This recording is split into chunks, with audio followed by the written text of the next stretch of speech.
శుక్లాంబరధరం విష్ణుం శశివర్ణం చతుర్భుజం ప్రసన్నవదనం ధ్యాయేత్ సర్వవిఘ్నోపశాంతయే. అదితికృత హరిస్తుతి. అదితి స్తోత్రం. కృత్యాభిచారాది పీడితుల ఆర్తి పోగొట్టువానికి నమస్కారం. పద్మమాలాధరునికి పరమ కళ్యాణ రూపికి మొదలి బ్రహ్మకు నమస్సులు. పద్మనేత్రునికి పద్మనాభునికి పంకజ సంభవ జనకునికి ఆత్మయోనికి లక్ష్మీపతికి దాంతునికి దృశ్య జగత్తు నియామకునికి చక్రధరునికి పద్మపానికి ఖడ్గధారికి హిరణ్యరేతునికి నమస్సులు. ఆత్మజ్ఞాన యజ్ఞరూపికి యోగి ధ్యేయమునకు మహాయోగికి నిర్గుణునికి విశేషునికి ఆత్మజ్ఞాన యజ్ఞరూపికి బ్రహ్మరూపియగు శ్రీహరికి ప్రణామములు. జగత్తులో ఉంటూనే దానికి అగోచరుడు వానికి స్థూలునికి అతి సూక్ష్మునికి సారంగపానికి నమస్కారం. ప్రపంచాన్నంతా చూడగలిగిన చూపగలవారు వారు ఎవరిని చూడజాలరో, జగద్దృష్టి వదిలిన వారు ఎవరిని తమ హృదయంలోనే చూడగలరో అట్టి వానికి నమస్కారం. బయటి వెలుగులో ఎవడు కనిపించాడో, ఎవడు సమస్త వెలుగులకు వెలుపలి తత్వము, ఈ విశ్వమంతా ఎవనిలో ఎవని నుంచి ఎవని రూపాన విస్తరించి ఉందో అట్టి సర్వ జగన్మయునికి మరల నమస్సులు. సర్వానికి ఆద్యుడు ప్రజాపతి, పితరులకు పరమాధిపతి, దేవనాథుడు అగు శ్రీకృష్ణునికి నమస్కరిస్తున్నాను. ప్రవృత్తి నివృత్త్యాత్మకములకు కర్మలు ఎవరిని అంటజాలవో స్వర్గాపవర్గ ఫలముల సంగగల ఆ గదాధరునికి ప్రణామములు. స్మరణ మాత్రాన్ని సమస్త పాపాలు పోగొట్టజాలను శుద్ధ స్వరూపియగు శ్రీహరి మేధునికి నమస్సులు. అఖిలాధారుడు, ఈశ్వరుడు, అజుడు, అవ్యయుడు అయిన ఏ ప్రభు దర్శనం చేయవార్లు జన్మ మరణాల నుండి ముక్తులగుదురో అట్టి మహనీయునికి ప్రణామములు. యజ్ఞపరములకు జ్ఞానులచే యజ్ఞరూపాన యజ్ఞ సంస్థితుడై ఆరాధించబడు యజ్ఞపురుషుడైన విష్ణువుకి పరమేశ్వరునికి వందనాలు. వేద విధులకు జ్ఞానుల చేతను వేదముల చేతను కీర్తించబడు శాశ్వతుడగు వేదవేద్యునికి విష్ణువుకి నమస్కారములు. ఎవని నుండి విశ్వం జనించునో, ఎవని యందుండి ఎవనిలో లయమగునో అట్టి విశ్వోద్భవ ప్రతిష్ఠుడకు మహాత్మునికి ప్రణామం. బ్రహ్మం మొదలు గడ్డిపోచ వరకు గల ఈ చరాచర ప్రపంచమంతా ఎవనిచే పరివేష్టితమైందో అట్టి మాయాశక్తి సమన్వితుడైన ఉపేంద్రునికి నమస్కారం. ఎవడితోయ స్వరూపస్థితుడై ఈ అఖిల విశ్వాన్ని ధరించి రక్షిస్తున్నాడో అట్టి విశ్వరూపుడు విశ్వపతి అయిన విష్ణుదేవునికి నమస్కారం. అసురతత్వ రూపాన దైత్యంలోని తమస్సును నైసంధకారాన్ని పోగొట్టు సూర్యుని వలె నశింపచేయు ఉపేంద్రునికి నమస్కారం. జీవుల శుభాశుభ కర్మలు రాత్రింబగళ్ళు సూర్యచంద్రులని నేత్రాలతో చూచుచుండు ఉపేంద్రునికి నమస్కారం. ఆ సర్వేశ్వరుని యందే ఈ సకలం ఇమిడి ఉన్నదని చెప్పినది సత్యం, అది అనృతం కాదు. అలాంటి జన్మరహితునికి అవ్యయుడగు ప్రభువునకు శ్రీ మహావిష్ణువుకు మాటిమాటికి నమస్కరించెదను. ప్రభు జనార్దన, నేను చెప్పినదంతయు సత్యమగుచో ఆ సత్య ప్రభావం వల్ల నా మనోరథాలన్నీ సఫలమగుగాక. అదితికి విష్ణువు అభయమిచ్చుట. ఆ అదితి గావించిన స్తోత్రం విని భగవంతుడగు వాసుదేవుడు ఇతరులెవ్వరికీ కనబడకుండా ఆమెకు మాత్రమే గోచరించి, ఓ ధర్మజ్ఞురాలవగు అదితి, నా అనుగ్రహం చేత నీ మనోరథాలన్నీ నెరవేరగలవు. నా దర్శనం విఫలం కాజాలదు. అందువల్ల నీ మనస్సులోని వరం తప్పక సిద్ధిస్తుంది. ఈ అదితి వనాన్ని స్మరించిన వార్లకే పరమపదం ప్రార్థించగలిగి ఉండగా అక్కడ ఆవాసం చేయి వారి విషయం చెప్పాలా? ఈ ప్రదేశాన భక్తి శ్రద్ధలతో 5గురికో 3గురికో 2కో లేక ఒకరికైనా సరే భోజనం పెట్టి తృప్తిపరిచే వారికి అక్షయ లోకప్రాప్తి కలుగును అని అన్నాడు. శ్రీమన్నారాయణుని ఆ మాటలు విని అదితి ఇట్లనెను. భక్తవత్సల దేవ, నా భక్తికి సంతసించినచో నా పుత్రుడగు ఇంద్రునికి త్రిలోకాధిపతి అగుగాక. అతడు కోల్పోయిన రాజ్యం రాజభోగాలు నీ అనుగ్రహం వల్ల మరల నా పుత్రునికి లభించుగాక. రాజ్యం పోయినందుకు నా కుమారునికి చింత లేదు. శరణాగతులకు దాయభాగ విభ్రంశం కలగడమే నన్ను వేధిస్తున్నది. భగవానుడు ఎట్లనెను, దేవి, నీ మనోభీష్టం అనుగ్రహించి తిని ఇంక నా అంశతో కశ్యపుని ద్వారా నీ కడుపును పుట్టి శత్రులోకాలన్నింటినీ సంహరింతును. నీవు ఆనందంతో తిరిగి వెళ్ళము అనగా అందుకు అదితి, ఓ దేవదేవ విశ్వభావన, నన్ను అనుగ్రహించము. సమస్త లోకాలను బొజ్జలో ఉంచుకున్న సర్వేశ్వరుడకు విశ్వగర్భుడిని మోయలేని తండ్రి అని బదులు చెప్పాను. అందుకు భగవానుడు, భయపడకు దేవి, నేను నిన్ను నన్ను కూడా మోయగలను. నీకెలాంటి బాధ కలగనివ్వను. నీకు మేలగుగాక, నేను వెళ్ళి వస్తాను అన్నాడు. అదితి గర్భధారణ. ఆ విధంగా అభయమిచ్చి వాసుదేవుడు అంతర్హితుడు కాగా అదితి గర్భం ధరించింది.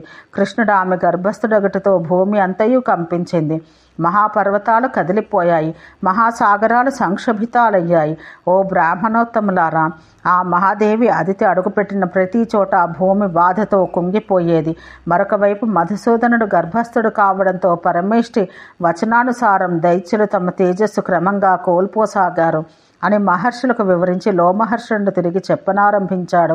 ఓ విప్రులారా, తన వారు ఆ విధంగా తేజోహీనులగట చూసి రాక్షసేశ్వరుడైన బలి తన తాతైన ప్రహ్లాదుని ఇలా ప్రశ్నించాడు. పితామహ, మనవారులైన దైత్యులందరూ అగ్నిదగ్ధులైనట్టు తేజస్సు కోల్పోయారు. ఆకస్మికంగా మనవారు బ్రహ్మ దండ తాడితులైనారా ఏమి? అది వారి దురదృష్టమా, లేక దైత్యవంశ నాశనానికి విధి ప్రయోగించిన అభిచారకృత్య ప్రయోగమా? ఇందుకు కారణమేమి అని మనవడు వేసిన ప్రశ్న విని ప్రహ్లాదుడు బాగా ఆలోచించి అతనితో ఇట్లనను. కొండలు కదలాడుతున్నవి, భూమి తన స్థైర్యాన్ని కోల్పోతున్నది, ఉన్నట్లుండి సాగరాలు క్షోభిస్తున్నాయి, దైత్యులు నిస్తేజులవుతున్నారు. సూర్యోదయ సమయాన ఎప్పటి మాదిరి గ్రహాలు తమ తమ కక్షల్లో నడవడం లేదు. చూడగా ఇది దేవతలకు అభ్యుదయ కాలం అనిపిస్తోంది. ఈ ఉత్పాతాలకు ఏదో పెద్ద కారణమే ఉండాలి. దీన్ని మనం తేలిగ్గా తోసివేయకూడదు. దానవేశ్వరుడకు బలితో ఇలా చెప్పి ఆ సురోత్తముడకు ప్రహ్లాదుడు ఏకాగ్ర చిత్తంతో మనోజగత్తులో శ్రీహరిని వెదకనారంభించాడు. అలా ధ్యానపరుడైన ఆ ప్రహ్లాదునికి అతిథి గర్భస్థుడై వామనాకృతిలో ఉన్న బాలుడు కనిపించెను. ఆ చిన్న శిశువులలో వసువులు, రుద్రాశ్వినులు, మరుత్తులు, సాధ్యులు, విశ్వేదేవులు, ఆదిత్యులు, గంధర్వోరగ రాక్షసులు, విరోచనుడైన కుమారుడు బలి, జంభ, కుజంభ, నరక, బాణాది అన్య రాక్షసులు, తనతో పాటు పంచభూతాలు, సాగర శరీర్ ద్వీప సరోవరాలు, నరమృగ పక్షాదులు, సరీసృపాదులతో కూడిన భూమండలం, విధాత అయిన బ్రహ్మ, భవుడు, గ్రహ నక్షత్రాది జ్యోతిర్మండలం, దక్షాది ప్రజాపతులు మొదలు సమస్త విశ్వాన్ని చూసి ఆశ్చర్యచకితుడై వెంటనే ప్రకృతిస్థుడై ఆ ప్రహ్లాదుడు దైత్యరాజు బలితో, రాజా, నీవు మీ వారిలో తేజోహీనులగటు కారణం నేను తెలుసుకున్నాను, దాన్ని సాకల్యంగా వినము అన్నాడు. ప్రహ్లాదకృత హరిస్తుతి. అయోని, జగజ్యోని, దేవదేవుడు, జగత్తుకు ముందు పుట్టినవాడు, మొదలులేనివాడు, విశ్వానికి మొదలైనవాడు, వరదాతులలో శ్రేష్ఠుడు శ్రీహరి, పరావరేశ్వరుడు, అందరికీ పరమగతి అగువాడు, సమస్తమైన మానములకు ప్రమాణం ఈ రేడు, లోకాధిపతులకు అధిపతి అయిన ఆ జగన్నాథుడు ఊహకందని ప్రభువు, విశ్వస్థితిని ఉద్ధరించడానికి సామాన్యుని వలె గర్భస్థుడైనాడు. ప్రభువులకు ప్రభువు, పరములకు పరముడు, తుద నడిమి చివర అంటూ లేని భగవంతుడు తన కలాంశతో ముల్లోకాలను సనాథం చేయుటకి అదితి గర్భంలో అవతరించాడు. ఓ దైత్యపతి, రుద్రుడు, బ్రహ్మ, ఇంద్రుడు, సూర్య, చంద్ర, మరీత్యాదులు ఏ అప్రమేయుని స్వరూపం తెలియజాలకున్నారో ఆ వాసుదేవుడు తన అంశతో అవతరించాడు. వేదవిధులు ఎవని నాశరహితుడని చెప్పుదురో, జ్ఞానాగ్ని దగ్ధపాపులు ఎవనిలో లయమందుదురో, ఎవనిలో లయించిన వారు మరల జన్మించరో అట్టి వాసుదేవ పరమాత్మకు ప్రణామములు. అనంతమైన జీవరాశులు ఎవరి నుండి సముద్రంలో లేచే కెరటాలలాగా నిరంతరం ఉద్భవిస్తూ ఉంటాయో, మరల ఏ దివ్యతత్వంలో అవన్నీ లయమైపోవనో అట్టి అచింత్య స్వభావుడగు వాసుదేవునికి నమస్సులు. ఎవని రూప బల ప్రభావాలు, ప్రతాప శౌర్యాలు సర్వ బ్రహ్మాదులు కూడా తెలియలేరో అట్టి పరమపురుషుడకు వాసుదేవునికి ప్రణామాలు.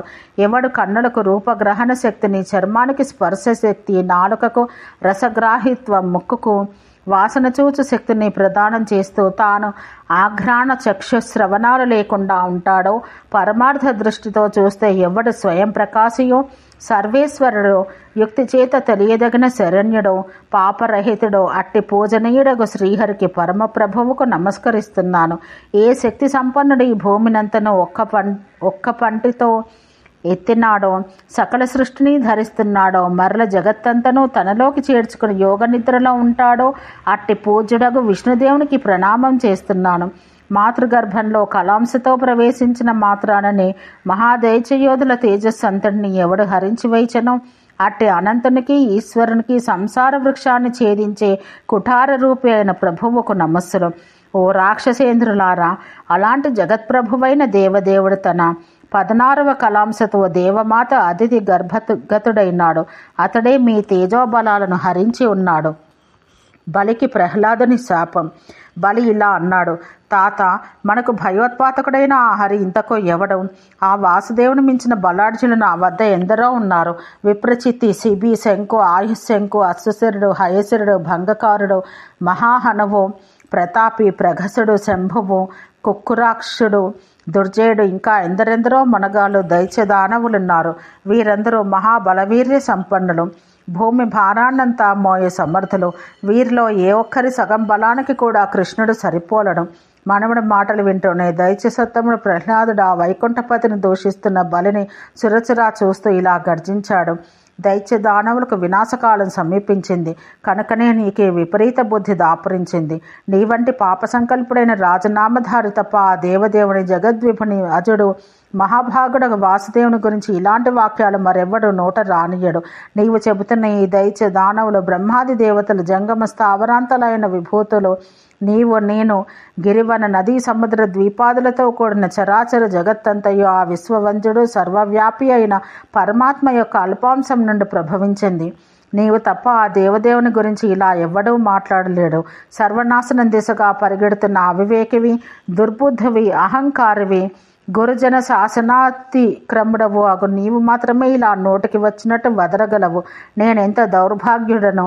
నీ వంటి దేవావమాన్ని కన్నా అధమునకు తండ్రిని అనిపించుకున్నాను. అనంతమైన సంసారపాస సంఘాలను తెగటార్చే కృష్ణుని పట్ల భక్తి విషయం అలా వదిలివేద్దాం. నా పట్లనైనా నీకు కించిత్ గౌరవం ఉండవద్దా? నా ఈ దేహం కన్నా నాకు కృష్ణుడే ప్రియుడనే విషయం లోకమంతా ఎరుగునే, నీకు కూడా తెలుసు.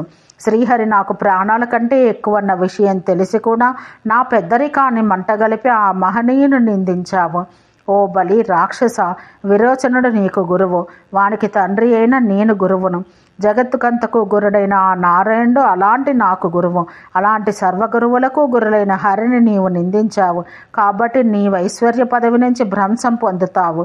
బలిరాజా, ఆ జనార్దనుడు సర్వలోకాధినాథుడు. నేను నీకు గురువును కనుక నీవు నన్ను అవమానించరాదు. ఈ మర్యాదలు అన్నింటినీ కాలదని ఆ జగద్గురువును నిందించిన నీవు శాపార్హుడవు. నీ వాడిన నిందా వాక్యాలు నాకు తలగొట్టిన దానికన్నా ఎక్కువ అవమానకారాలు కాబట్టి నీవు రాజ్యభ్రష్టుడవై పతనం పొందగలవని ఇదిగో శపిస్తున్నాను. ఈ సంసార సముద్రం దాటడానికి కృష్ణుని మించిన నావలేదు. ఇక నేను అచిరకాలాన్ని నీవు రాజ్యాన్ని కోల్పోవట చూడగలను అని ప్రహ్లాదుడు పలికిన క్రోధపూర్ణ వచనాలు విని ఆ దైత్యేశ్వరుడు ఆయనను ప్రసన్నును గావించుకొనుటకై మాటిమాటికి మొక్కి ఇట్లనెను, పితా మహాప్రసన్నులు కండు. మోహోపహతుడైన నాపై కోపించకుడు. దేహబల గర్వంతో అలా మాట్లాడాను. దైత్యోత్తమ, మూర్ఖత్వం నా వివేకాన్ని నశింపచేసింది. నేను పాపిని, దుర్మార్గుడను. నన్ను మీరు శపించటం మంచిదే. మీరు చెప్పినట్లు నా అవినయం వల్ల రాజ్యనాశాన్ని, కీర్తినాశనాన్ని పొంది విషణ్ణుడు నగట నాకు యుక్తమే. త్రైలోక్య రాజ్యాధికారం, ఇతర ఐశ్వర్యాలు సంపాదించుట కష్టమైన పని కాదు, కానీ తమబోటి గురుజనులు లభించటం ఎంతో కష్టం. కనుక తాత, నన్ను కరుణించి కోపించకము. నీ కోపాగ్నిలో దగ్ధుడిని రాత్రింబవళ్ళు పరితపిస్తూ ఉంటాను. ప్రహ్లాదుని పశ్చాత్తాపం. అంతటా ప్రహ్లాదుడు ఇలా అన్నాడు, వత్స, కోపం నన్ను మూర్ఖుని చేసింది. అందుచేత వివేకం నశించి నిన్ను శపించాను. మోహం వల్ల నా వివేకం నశింపకపోతే శ్రీహరి సర్వజ్ఞుడని తెలిసియో నేను ఎందుకు శపించాలి? నేను ఇచ్చిన శాపం నీవు అనుభవించక తప్పదు. అయితే విచారించవద్దు. ఈ క్షణాన్ని నుంచి ఆ దేవదేవుని నిరంతర స్మరణ నీకు లభించింది. నీ భావి శ్రేయస్సుకు తగిన ఉపాయాలు నేను చెబుతూ ఉంటాను, భయపడకు అని పలికి అతడిని ఓదార్చెను. వామనావతారం. ఈ వృత్తాంతం మహామునులకు తెలిపి లోమహర్షణుడు ఇలా చెప్పాడు, మహర్షులారా, సకల కామదాయి అయిన వరం పొందిన వెంటనే అదితి గర్భంలో దేవదేవుడు క్రమంగా పెరగడం మొదలుపెట్టాడు. 10వ నెలలో ప్రసవ సమయాన భగవంతుడగు గోవిందుడు వామనాకృతితో జన్మించాడు. ప్రభువు అవతార సమయాన దేవతలకు, దేవమాతకు సకల దుఃఖాలు తొలగిపోయాయి. వాయువులు సుఖస్పర్శతో వీచాయి. ఆకాశం నిర్మలంగా ఉంది. సకల జీవులలోనూ ధర్మాసక్తి పెరిగింది. మానవులకు శరీర బాధలు తొలగిపోయాయి. భగవంతుడు జన్మించిన వెంటనే లోకపితామహుడైన బ్రహ్మ అచటికి వచ్చి ఆయనకు జాతకర్మాదులు చేశాడు. ఓం శాంతి శాంతి శాంతి.